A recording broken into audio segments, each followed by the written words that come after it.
പ്രിയപ്പെട്ടവരെ, ഈ കവിതയുമായി ബന്ധപ്പെട്ട കാര്യങ്ങളിൽ കാര്യമായ വിവരമില്ലാത്തതുകൊണ്ട് കവിതയുമായി ബന്ധപ്പെട്ട ചടങ്ങുകളിൽ കാര്യമായി പോവാറില്ല. അലവിക്കുട്ടി എൻ്റെ വളരെ അടുത്ത ഒരു സുഹൃത്തായതുകൊണ്ട് മാത്രം വന്നതാണ്. ഈ കവിത ഏറ്റുവാങ്ങുക എന്ന് പറയുമ്പോൾ നമ്മുടെ ഈ ഏറ്റുവാങ്ങുന്നവനെ ബാധിക്കുന്ന ഒരു വിധിയും എന്തും ഏറ്റുവാങ്ങുക, ഇപ്പൊ ഏറ്റുവാങ്ങുക എന്നതിലൊരു പൊതുവായ വിധിയുണ്ട്. വിശേഷിച്ച് ഈ കവിതകളെ എല്ലാ മറ്റേ പുസ്തകങ്ങളും അടിസ്ഥാനപരമായി ഭേദഗതങ്ങളിൽ പെടുന്നതിനാൽ ഇത് ഏറ്റുവാങ്ങുന്നവനെ ബാധിക്കുന്ന ഒരു വിധിയും. ഇപ്പോ മന്ത്രവാദത്തിലൊക്കെ ഈ കർമ്മി ഈ ബാധ ഏറ്റുവാങ്ങുമ്പോൾ അയാൾക്ക് അതിന് ഉപാസനാശേഷിയുള്ളവർ മാത്രമേ മന്ത്രവാദം ചെയ്യാൻ പറ്റൂ. ഈ ബാധ ഏറ്റുവാങ്ങുമ്പോൾ ഇയാൾക്ക് ഈ ബാധ സംസ്കരിക്കാനുള്ള ഒരു ശേഷി ഉണ്ടാകും. അല്ലെങ്കിൽ ഈ ബാധ കർമ്മിയുടെ കയ്യിലിരിക്കുക, അയാൾ കഴിച്ചു പോവുകയും ചെയ്യും.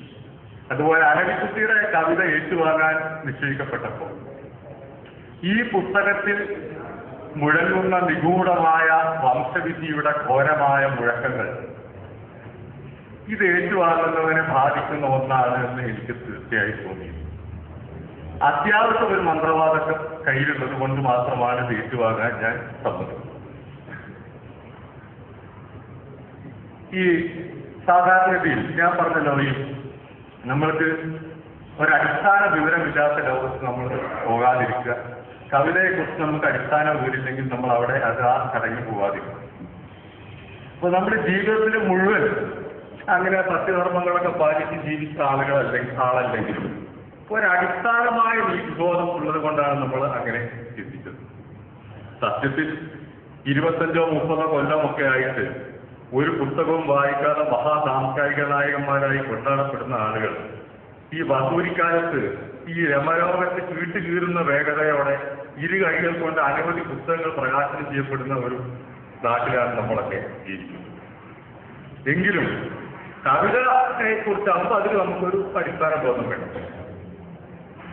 എനിക്ക് ഇതിൽ തോന്നിയ ഒരു കാര്യം, ഈ എല്ലാ പ്രകൃതിഭാവങ്ങളെയും പോലെ തന്നെ എല്ലാ പ്രകൃതി കാമനകളും അനന്തമായ വൈവിധ്യങ്ങളോടെ മനുഷ്യന് സ്ഥാപിക്കപ്പെട്ടതുപോലെ തന്നെ ഈ കാവ്യപ്രതിഭയും വ്യത്യസ്തമായ ഒരു ജന്മഭാവങ്ങളിലൂടെയാണ് ഓരോ മനുഷ്യരും.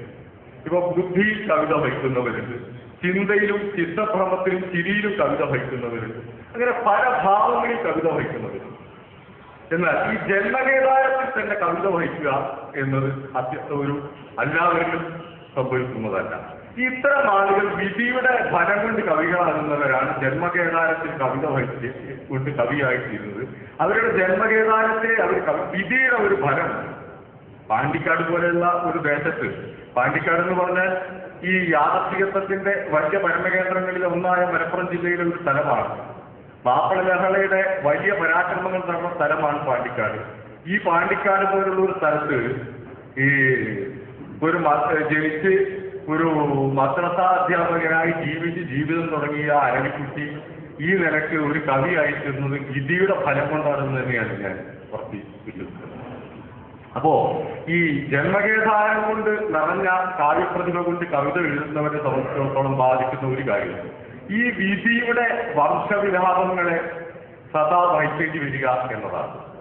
അലവിക്കുട്ടിയുടെ ഈ കവിത, ഞാൻ പറഞ്ഞ കവിതയുടെ ഒരു പൊതുവായ ഒരു ദർശനം ഞാൻ പലപ്പോഴും വായിച്ചു നോക്കിയപ്പോൾ എനിക്ക് തോന്നിയത് ഇതേപോലെയുള്ള ഒരു വംശവിധിയുടെ ഘോരമായ ഒരു നിലവിളി ഇതിൽ നിന്ന് മുഴങ്ങുന്നു എന്നാണ് എനിക്ക് തോന്നിയത്. പലപ്പോഴും ഈ അലവിക്കുട്ടി എനിക്ക് പല കവിതകളും രാത്രിയിൽ തെറ്റി കേൾപ്പിക്കുകയും ചെയ്തു. ഇപ്പൊ രാത്രിയിലൊക്കെ നമ്മൾ ഈ ഒരു കുളിയൊക്കെ കഴിഞ്ഞ് ഇങ്ങനെ ശാന്തായിരിക്കുമ്പോഴാണ് അലവിക്കുട്ടി വിളിച്ചിട്ട് കവിത ചൊല്ലുക. ഈ കവിത ചൊല്ലിക്കഴിഞ്ഞാൽ നമ്മുടെ ശിരോലോകം ആകെ പ്രകമ്പനായി. പിന്നെ നമ്മൾ ഈ മഹാത്രൈതന കൃതം 2 സ്പൂൺ കഴിച്ചിട്ടാണ് കിടന്നുറങ്ങുക. എന്നാലും നമുക്ക് ഉറക്കം വരും. അപ്പൊ അത്രയ്ക്കൊരു ഒരു ഘോരമായ വിധിയുടെ മുഴക്കം ഇതിലുണ്ട് എന്ന് എനിക്ക് തോന്നി.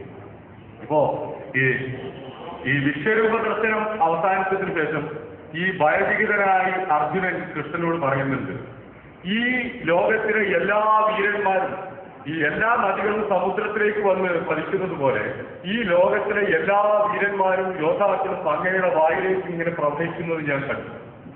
ഇവരുടെ ഒക്കെ അസ്ഥികളും തലയോട്ടികളും അങ്ങയുടെ പല്ലുകൾക്കുള്ളിൽ ഇങ്ങനെ തടഞ്ഞിരിക്കുന്നത് ഞാൻ കണ്ടു എന്നതാണ്. അപ്പൊ നമ്മളൊക്കെ ഇറച്ചിയൊക്കെ തിന്നാൽ ഇതിലിരിക്കുന്നത് പോലെ സംഹാരകായ രൂപിയായ കൃഷ്ണന്റെ പല്ലുകൾക്കുള്ളിൽ ഈ തലയോട്ടികളും വില്ലുകളൊക്കെ ഇങ്ങനെ ഇരുന്നു എന്നാണ്. ഇപ്പോ ഈ അരവിക്കുട്ടിയുടെ കവിതകൾ നമ്മൾ കേൾക്കുന്ന സമയത്ത് ഇങ്ങനെയുള്ള ഒരു സംഹാരത്തിന്റെ ഒരു മുഴക്കം അതിനുണ്ടായിരുന്നുവെന്നാണ് എനിക്ക് തോന്നി. സംഹാരം എന്ന് പറയുമ്പോൾ ഈ രണ്ടർത്ഥത്തിലുണ്ട്. നമ്മളത് ഈ ഒന്ന് ഒരു ജീർണിച്ചതിനെ സംസ്കരിക്കാനായി നടത്തപ്പെടുന്ന സംഹാരം, മറ്റൊന്ന് പ്രസാദാത്മകമായ പുലർച്ചയ്ക്ക് മേൽ നടത്തപ്പെടുന്ന ഭീകരമായ പൈശാചികത്വം. ഇത് രണ്ടും രണ്ടാണ്. ഇത് ഞാൻ പറയാൻ കാരണം ഈ കൃഷ്ണൻ ഒരു സംഹാര ലോകത്തെ സംഹരിക്കാൻ ഇറങ്ങിയ ഒരാളായിരുന്നു. ഇദ്ദേഹത്തിന്റെ കീഴിൽ തലയോട്ടിയിരുന്നു കണ്ടാൽ ഇദ്ദേഹം കൃഷ്ണൻ ശരിയാണെങ്കിൽ ഒസാമ ബിൻ ലാദൻ ശരിയാണെന്ന് പറയുന്ന ഒരു പൈശാചിക കാലത്തിലൂടെ കടന്നു പോകുന്നത് കൊണ്ടാണ് ഈ സംഹാരത്തിൽ രണ്ട് സ്വഭാവമുണ്ട് എന്ന് ഞാൻ പറഞ്ഞത്. പ്രസാദാത്മകമായ പുലർച്ചയ്ക്ക് വിധിക്കപ്പെട്ട ഒരു ദേശത്ത് ഒരു ലോകത്ത് നടത്തപ്പെടുന്ന സംഹാരം പൈശാചികമാണ്.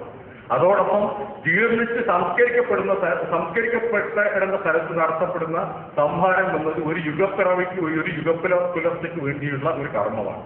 ഈ നിലക്കുള്ള ഒരു ഘോരമായ നിഗൂഢമായ ഒരു മുഴക്കം, ഒരു വിധിയോട് പലപ്പോഴും ദൈവത്തോടും വിധിയോടുമുള്ള ഒരു ഘോരമായ പടമുഴക്കം ഈ ഗതി നിലനിൽക്കുന്നുണ്ട് എന്നാണ് എനിക്ക് തോന്നിയത്. ആ ഒരു മുഴക്കത്തോടു കൂടി തന്നെ ഈ കാവ്യ ജീവിതം കൊണ്ടുപോകാനും വിധിക്കപ്പെട്ട അതിന്റെ ഒരു സാക്ഷാത്കാരത്തിൽ എത്തിച്ചേരാനും അദ്ദേഹത്തിന് കഴിയട്ടെ എന്ന് പറഞ്ഞു.